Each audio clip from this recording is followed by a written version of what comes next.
La mission du transit, c'est d'accueillir des jeunes de 17 à 30 ans sans abri ou en voie de l'aide. C'est des jeunes, bon, c'est des garçons, des filles.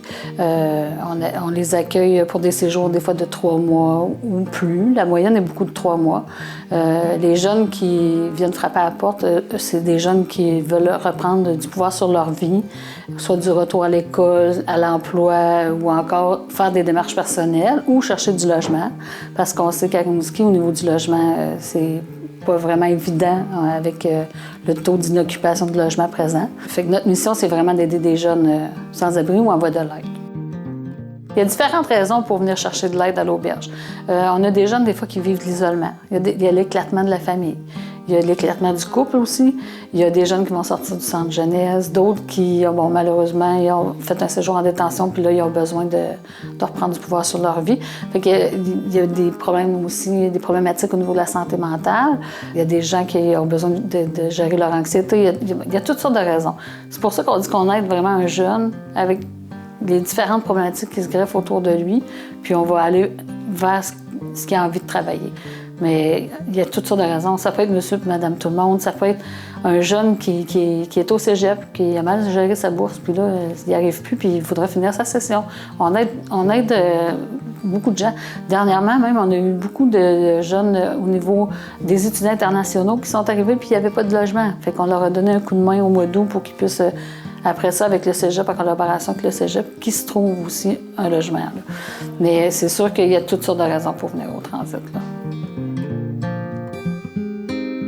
Dans le fond, quand les jeunes arrivent à l'auberge Carle Transit, ils vont faire une demande pour faire une entrevue.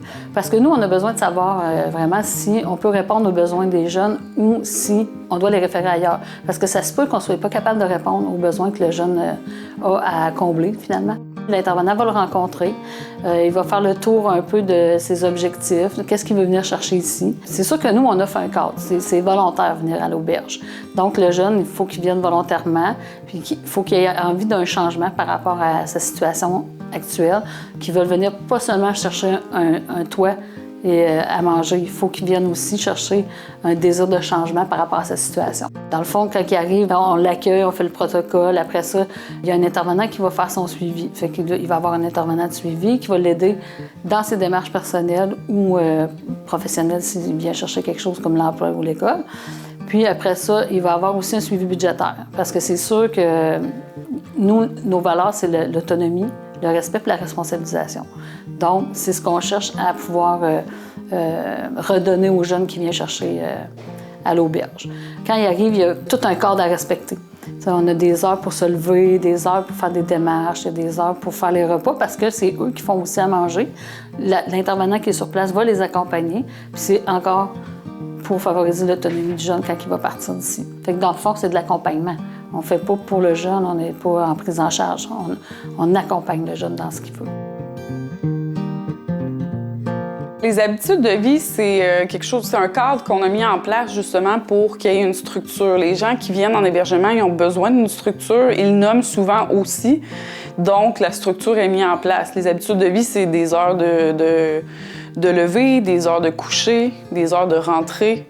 Les heures de repas sont aux mêmes heures à chaque jour. Chaque résident est divisé sur les tâches pour faire le menu. Ils ont des tâches ménagères aussi pour amener les résidents à intégrer ça dans leur routine puis dans leur mode de vie un peu plus sain. Les démarches à respecter, il faut qu'ils se mettent en action. Ils ne peuvent pas rester dans le salon à tourner le pouce ou jouer à Candy Crush. Là. Il faut qu'ils se mettent en action. En fait, le poste d'hébergement, c'est un service que l'auberge offre quand les jeunes quittent après l'hébergement au transit. Donc, ils ont l'opportunité de poursuivre un suivi à l'extérieur avec moi.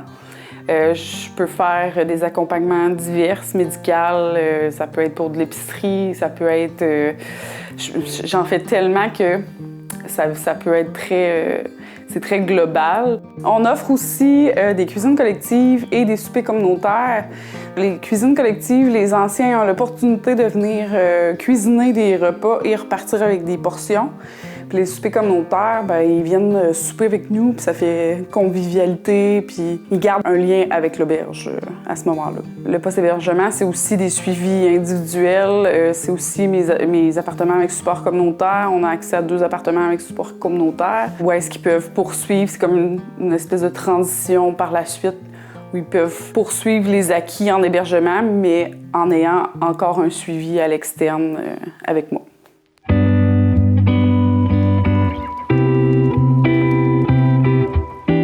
J'ai venu 2 fois au transit. La première fois, je m'entendais pas bien avec mon père, puis on était venu au transit pour essayer de régler un peu, que je règle un peu un problème, comme une pause en quelque sorte de quelques mois. Dans le temps, j'avais 16-17 ans. Puis la deuxième fois, c'est que j'étais vraiment comme dans un down. J'ai comme fait une tentative de ça. J'étais sorti de chez nous avec un couteau. Mon père avait appelé la police, puis je m'étais enfermé dans ma chambre après, toujours avec un couteau. Pas longtemps après, je suis venu au transit pour m'aider un peu encore tout. Puis après ce coup-là, moi, j'étais en appartement supervisé pour encore m'aider à gérer un peu ma vie en quelque sorte mieux. Puis là, c'est ça. Là, je suis en appartement tout seul, tout. Puis je viens toujours aux activités du transit, tout, parce que ça me tient à cœur. C'est comme une famille en quelque sorte. C'est des personnes importantes qui m'ont aidé.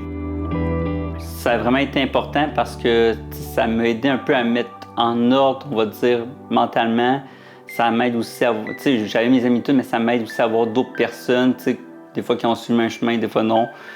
Puis, le post-hébergement, c'est aussi, je trouve ça important, aussi activité tout, ça permet de voir d'autres mondes ou de voir, on va dire, un noyau dur quand même, qu'on s'entend tout bien. En tout cas, je remercie tous les intervenants qui étaient là, qui sont là, parce que c'est une ressource importante, comme je dis, qui permet d'aider le monde tout.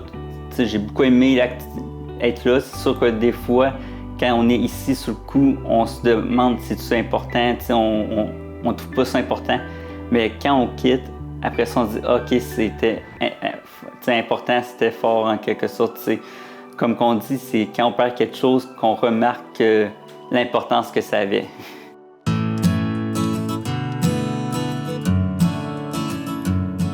Ce que je pourrais dire aux gens, c'est de ne pas oublier que nous, on n'est pas des robots, on est des êtres humains, on comprend. On a étudié pour travailler dans ce domaine-là. On est là pour aider. Je pense que c'est le plus important. Je sais que c'est pas facile, mais aussitôt qu'on est capable de faire un petit pas, vous êtes dans l'engrenage puis vous êtes rentré dans notre organisme, on va vous aider, c'est sûr. Tous les organismes communautaires qui ont été créés à Rimouski ont été créés parce qu'il y a des gens qui se sont rendus compte qu'il y avait un besoin dans la communauté puis qui ont décidé d'y répondre. On est le filet social de la communauté. C'est nous qui va permettre des fois que ça dégringole pas plus. T'sais. Par rapport au transit, les jeunes, dans le fond, nous, on est en prévention. T'sais, on fait de la prévention avant qu'ils arrivent à la rue puis avant qu'ils développent encore plus de problématiques. La réalité, maintenant, est différente. Puis l'inflation, toutes ces choses-là, c'est rendu difficile là, pour beaucoup de gens. Puis on resterait surpris. Il y a des gens qui travaillent puis qui vivent dans leur voiture. Fait que, on est là pour éviter tout ça puis être capable de donner le coup de main nécessaire. Puis je pense qu'on a toujours espoir que les jeunes puissent avoir l'appui nécessaire pour devenir ce qu'ils ont envie de devenir aussi. Là. Les jeunes ils ont des rêves, ils ont des projets, puis je pense qu'il faut être là pour les aider à réaliser tout ça.